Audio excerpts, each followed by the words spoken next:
जी students, अब हम move कर रहे हैं स्टेप 3 की तरफ। स्टेप 1 और स्टेप 2 आपको रिवाइज करवाता हूँ। स्टेप 1 में हमने डिफरेंट कॉन्सेप्ट्स पढ़े, जिसमें हमने ऑर्गेनाइजेशनल इंडस्ट्रियल ऑर्गेनाइजेशन को स्टडी किया कि किस तरह सप्लाई कर्व के अलावा भी डिटर्मिनेंट्स होते हैं जो सप्लाई पर इफेक्ट करते हैं। फिर हमने opportunity cost, explicit cost, implicit cost with example study की। फिर स्टेप 2 में मैं आपको, बल्कि स्टेप 1 में एक्सप्लिसिट कॉस्ट और इम्प्लिसिट कॉस्ट के जरिए मैंने आपको डिफरेंस सिखाया, अकाउंटिंग कॉस्ट क्या होती है और इकोनॉमिक कॉस्ट क्या होती है, और अकाउंटिंग प्रॉफिट और इकोनॉमिक प्रॉफिट में क्या फर्क है। स्टेप 2 पर मूव किए। स्टेप 2 पर मैंने आपको प्रोडक्शन फंक्शन सिखाया कि प्रोडक्शन फंक्शन क्या होता है। प्रोडक्शन फंक्शन में फिर मैंने आपको मार्जिनल प्रोडक्ट और law of diminishing marginal product सिखाया, टेबल बनाना सिखाया, उसकी डायग्राम बनाना सिखाई, और उस प्रोडक्शन फंक्शन को टोटल कॉस्ट के साथ अटैच करना सिखाया कि प्रोडक्शन फंक्शन ही मैटर करता है, उसी से टोटल कॉस्ट बनती है। इस तरह ये 2 स्टेप गुजरने के बाद अब हम अपने टॉपिक के सबसे इंपॉर्टेंट पोर्शन पर आ रहे हैं, डिफरेंट टाइप्स ऑफ कॉस्ट। तो कहता है various measures of cost. Cost of production, total cost, कहता है 2 हिस्सों पर डिवाइडेड होती है। इसमें 2 तरह की कॉस्ट शामिल होती है, टोटल फिक्स कॉस्ट और टोटल वेरिएबल कॉस्ट। बजाहिर ये दोनों कॉस्ट एक्सप्लिसिट होती है, मेजरेबल होती है, लेकिन ये लाजमी नहीं है। हो सकता है वेरिएबल और फिक्स के अंदर ही कुछ पोर्शन इम्प्लिसिट कॉस्ट का भी हो। इसलिए स्टूडेंट्स, अब हम इस बहस में नहीं पढ़ेंगे कि इनमें से एक्सप्लिसिट कौन सी है और इम्प्लिसिट कौन सी है। जैसा आपका बिजनेस होगा, उस बिजनेस के अंदर आप खुद ही डिटरमिन करेंगे कि आपकी एक्सप्लिसिट कॉस्ट कौन सी है और उसके साथ साथ इम्प्लिसिट कॉस्ट कौन सी है। तो जब हम फिक्स कॉस्ट और वेरिएबल कॉस्ट को स्टडी करते हैं, तो मैंने आपको बताया कि किसी भी फर्म की बेसिकली कॉस्ट 2 हिस्सों पर डिटरमिन होती है, fix cost and variable cost. Total fix cost से मुराद वो कॉस्ट होती है, ये मैं आपको शॉर्ट रन में डिफाइन कर रहा हूं। शॉर्ट रन क्या होता है, देखें स्टूडेंट्स, मैं आपको शॉर्ट रन भी डिफाइन कर दूं। लैंड, लेबर, कैपिटल, ऑर्गेनाइजेशन, ये 4 फैक्टर्स ऑफ प्रोडक्शन है।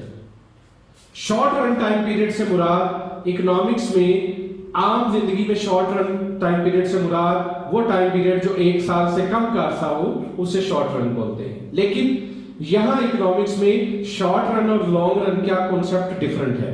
शॉर्ट रन टाइम पीरियड से मुराद एक ऐसा टाइम पीरियड होता है जिसमें only variable factor of production can be change. Only variable, labour कम ज्यादा, लेबर को चेंज किया जा सकता है।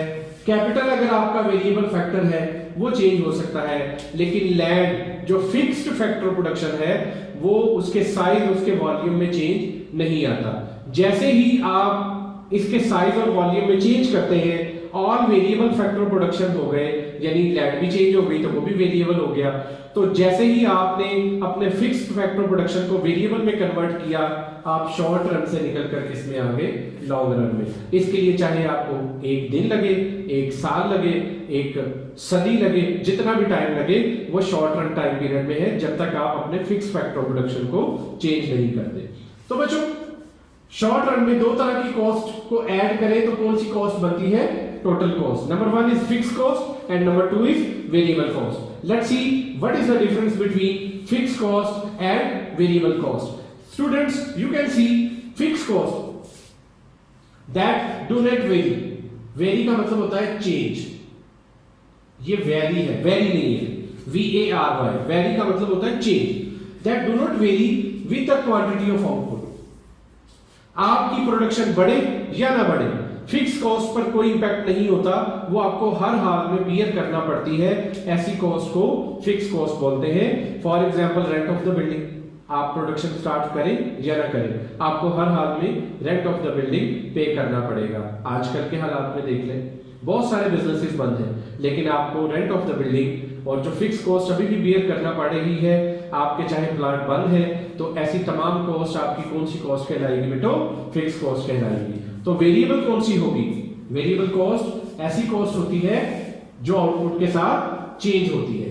यानी अगर आपकी आउटपुट 0 है, आप रॉ मटेरियल नहीं खरीदेंगे, आप बिजली की मशीनें नहीं चलाएंगे, वो वाली लेबर नहीं लेंगे जो डेली वेजेस के तौर पर आती है। और जैसे जैसे आपकी प्रोडक्शन बढ़ती जाएगी, आपकी variable cost, raw material cost और इस तरह की कॉस्ट बढ़ती जाएगी।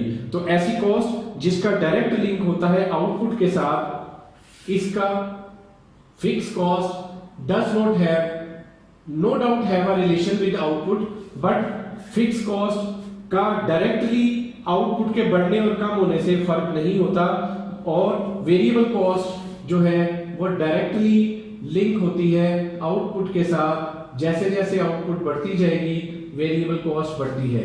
यहाँ आउटपुट बढ़े या आउटपुट कांस्टेंट रहे, फिक्स कॉस्ट आपकी सेम रहती है। फिक्स कॉस्ट में किसी किस्म का चेंज नहीं आता, ये दोनों में फर्क है। तो बच्चों, आपने ये याद रखना है कि फिक्स कॉस्ट और वेरिएबल कॉस्ट को जमा करें तो टोटल कॉस्ट बनती है। ये देखें, ये फार्मूला मैंने आपको करवाया। अब हम इसकी एक एग्जांपल देख लेते हैं टेबल की शक्ल में। आप खुद भी बना सकते हैं, सिंपल सा। देखें, जब आपकी क्वांटिटी 0 है तो आपकी फिक्स कॉस्ट कितनी अज्यूम्ड है? 3। आपकी वेरिएबल कॉस्ट कितनी है? 0। क्यों? क्योंकि आपकी क्वांटिटी क्या है? 0। इन दोनों को ऐड करें तो क्या बन गई है आपके पास? Total cost. आपकी एक क्वांटिटी पर वेरिएबल कॉस्ट कितनी आ गई? 0.3, और फिक्स कॉस्ट कितनी है? 3। दोनों को ऐड करें 3। इस तरह आप यहाँ कुछ भी वैल्यूज अज्यूम करके उन्हें ऐड करते जाएंगे, आपके पास टोटल कॉस्ट डिटरमिन होती जाएगी। ये variable cost, raw material cost भी हो सकती है, डेली वेजेस के मुलाजमीन भी हो सकते हैं। ये वो तमाम तरह की कॉस्ट है जिसका ताल्लुक डायरेक्टली प्रोडक्शन से है। प्रोडक्शन स्टार्ट हुई तो मशीनें चली, बिजली चली, और इस तरह के जितने भी काम हैं, ये तमाम वेरिएबल कॉस्ट में आते हैं। तो देखो बच्चों, इसे मैंने नाम दिया family of total cost. Total cost की फैमिली में कौन कौन है? फिक्स कॉस्ट और वेरिएबल कॉस्ट। आप इन दोनों को ऐड करेंगे तो फैमिली पूरी हो जाएगी, जिसे हम क्या नाम रख देंगे? टोटल कॉस्ट का। तो देखो बच्चों, ये तो हो गया concept of total. Total cost, आपने 15 प्रोडक्शन की और आपकी टोटल कॉस्ट आई 70। 15 प्रोडक्शन की फर्ज करें और आपकी टोटल कॉस्ट आई 70। आप एक प्रोडक्ट कितने की सेल करेंगे? नहीं बता सकते ना। पहले आप 70 को 15 पर डिवाइड करेंगे। चले 75 कर लें। 75 को 15 पे डिवाइड किया, 15 75 डिवाइड, जब डिवाइड किया तो आंसर आया 5। यानी आपको एक यूनिट एवरेज कितने का पड़ा? एवरेज ये, जब तक हम एवरेज नहीं निकालेंगे कॉस्ट की, हम उसकी प्राइस डिटरमिन नहीं कर सकते कि हमें ये प्रोडक्ट कितने की कॉस्ट की है और कितनी इसकी प्राइस होनी चाहिए। इसीलिए लॉ ऑफ सप्लाई भी डिटरमिन करता है सप्लाई को। उस प्राइस को डिटरमिन करने के लिए पहले आपको क्या सीखना पड़ेगा? Average cost. कि एक एवरेज कॉस्ट क्या होती है, उसी पर डिटरमिन होती है प्राइस, और उस प्राइस पर ही मार्केट में सप्लाई डिटरमिन होती है। तो now I hope from here you will understand how the law of supply works. Law of supply actually works with help of average cost. Until or unless हम average find नहीं करते, हम price या per unit cost determine नहीं कर सकते। हम ये डिटरमिन नहीं कर सकते कि हर अगली जो लेबर लगा रहे हैं या इनपुट लगा रहे हैं, इसकी वजह से हमारी पर यूनिट कॉस्ट, अगला यूनिट हमें सस्ता पड़ रहा है, उतने का ही पड़ रहा है, या उससे कम महंगा पड़ रहा है। ये तमाम चीजों को मेजर करने के लिए हमें क्या निकालनी पड़ेगी? एवरेजेस निकालनी पड़ेगी। तो बच्चों, एवरेजेस उन्हीं की होती है जिनका टोटल होता है। ये देखिए, हमने पढ़ा total fix cost, total variable cost और टोटल कॉस्ट। तो इन तीनों की हम एवरेजेस निकाल सकते हैं। कोई भी एवरेज निकालने का तरीका ये है, फर्ज करें आपने एवरेज फिक्स कॉस्ट निकालना है, तो आप ये जो टोटल फिक्स कॉस्ट है उसकी जितनी प्रोडक्शन की उस पर क्या कर दें? डिवाइड कर दें। मसलन आपकी जो फिक्स कॉस्ट है वो 50,000 रुपए है एक फर्म की, और वहां पर 100 यूनिट प्रोड्यूस होते हैं। कितने यूनिट प्रोड्यूस होते हैं? 100 यूनिट प्रोड्यूस होते हैं। तो आप 50,000 को 100 पर डिवाइड कर दें।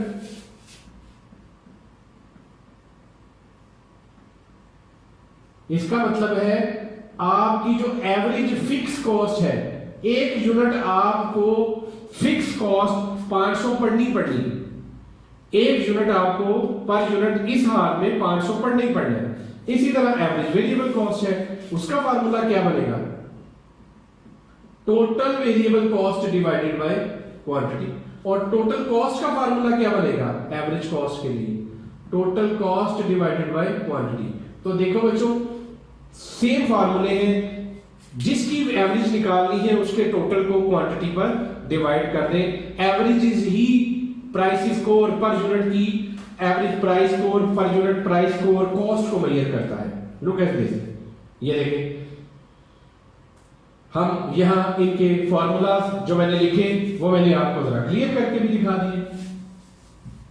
आपको फिक्स कॉस्ट की एवरेज फाइंड करनी है तो जो फिक्स कॉस्ट है उसको कितने में डिवाइड कर दें।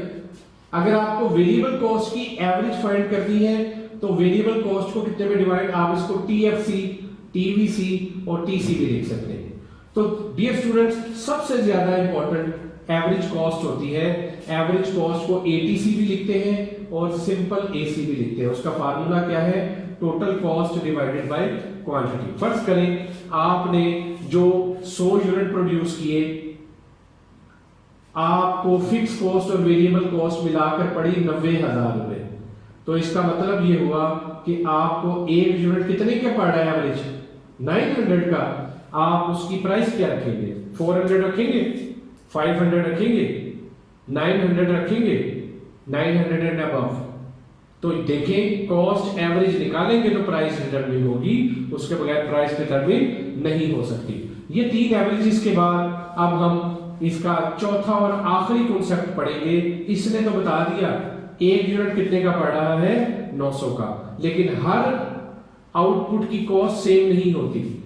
एक एडिशनल यूनिट कितने का पड़ेगा, आया वो भी 900 का पड़ेगा या 800 का पड़ेगा या 1000 का कॉस्ट करेगा। अगर तो एडिशनल यूनिट 900 का ही आ रहा है तो एवरेज कॉस्ट और जो मैं कॉस्ट निकालने लगा वो बराबर है। अगर आपका एडिशनल यूनिट 800 में कॉस्ट कर रहा है तो आपको अगला एडिशनल यूनिट प्रोड्यूस करना चाहिए।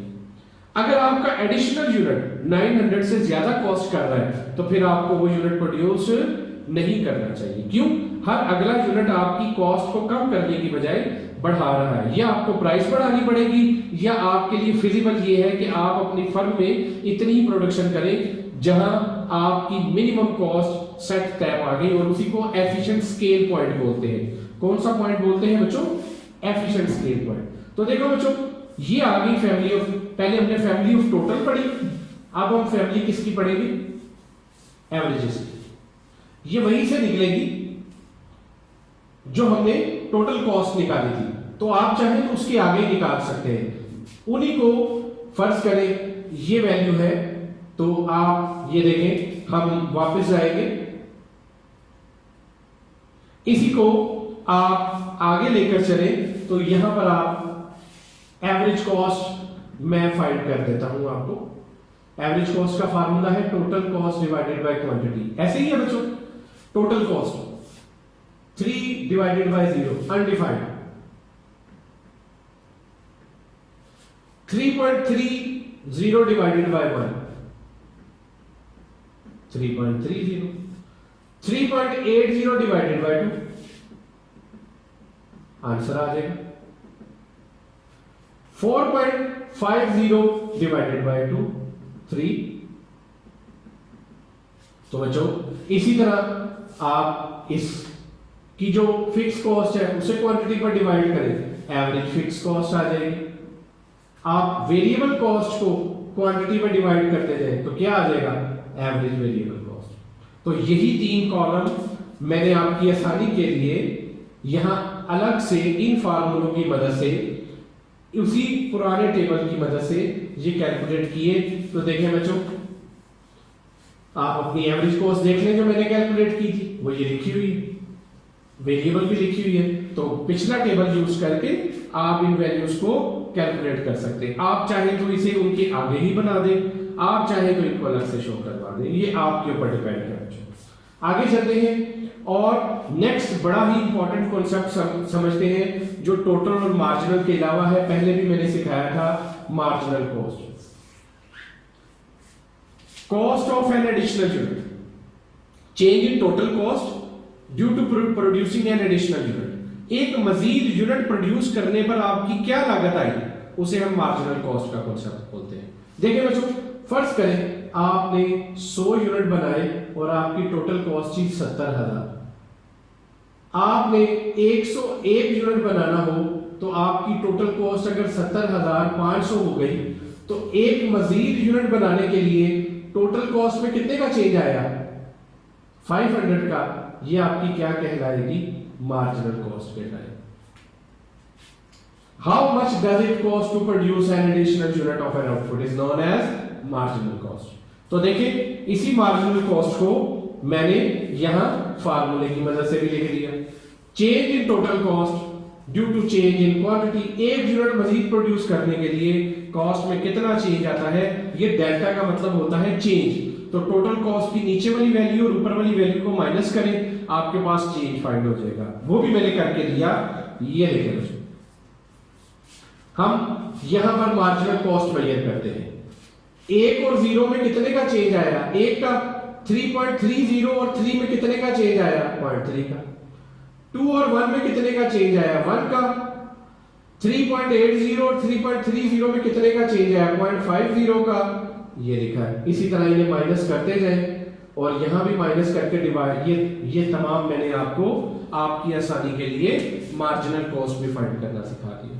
तो बच्चों, dear students, I have given you 7 different concepts.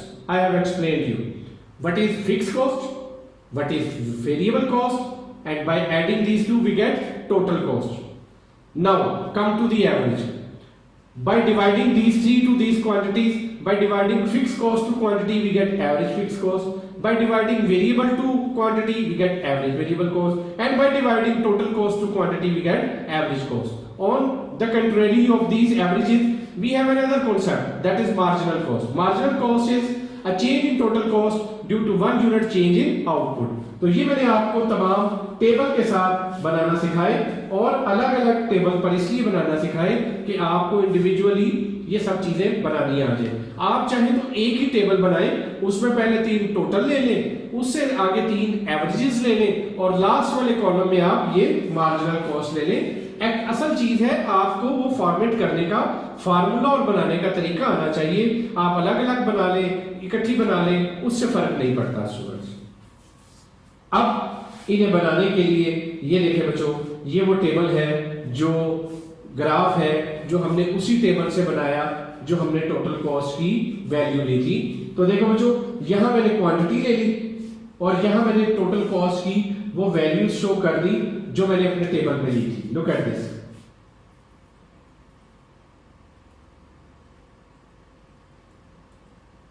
ये है बच्चों, कहां तक जा रही है, 15 तक। कितनी क्वांटिटी तक, 10 तक। और स्टार्ट कहां से हो रही है, 3 से।